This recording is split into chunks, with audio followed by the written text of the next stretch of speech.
మొత్తానికి ఆదిపరాశక్తి కనకదుర్గమ్మను కనులారా చూసే భాగ్యం దక్కింది. రాత్రి హైదరాబాద్లో స్టార్ట్ అయిన మా ప్రయాణం ఉదయం అతి సుందరమైన పర్యావరణంతో మొదలైంది. చూస్తున్నారుగా ఆ అమ్మవారి కొండ, ఆ కృష్ణానది, ఆ రంగురంగుల బ్రిడ్జ్ ఎంతో ఆనందాన్నిస్తుంది. రైల్వే స్టేషన్కి 2 కిలోమీటర్ల దూరంలో ఉన్న అమ్మవారి దగ్గరికి అయితే వచ్చేసాం. స్పిరిచువల్ ఎనర్జీ కొండ మీదే కాదు, ఈ పవిత్ర కృష్ణానదిలో కూడా దొరుకుతుంది. ఇక్కడ బోటింగ్ కూడా ఉంది. అమ్మవారి దగ్గరికి వచ్చినప్పుడు ఈ బోటింగ్ చేయడం అస్సలు మర్చిపోకండి. ఈ కృష్ణానది ఒడ్డున అందమైన టెంపుల్స్ కూడా ఉన్నాయి. గుడులంటే ఆస్తికులే కాదు, నాస్తికులు కూడా సందర్శించాల్సిన ప్రదేశం.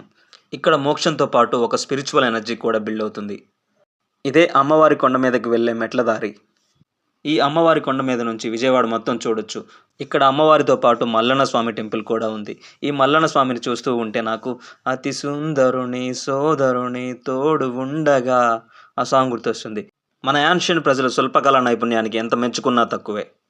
అమ్మవారి రథయాత్రలో మేము పాల్గొనడం నాకు చాలా ఆనందంగా అనిపించింది.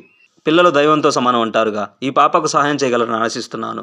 ఫండ్ రైజ్ చేసిన వారు కామెంట్ చేయడం మర్చిపోకండి.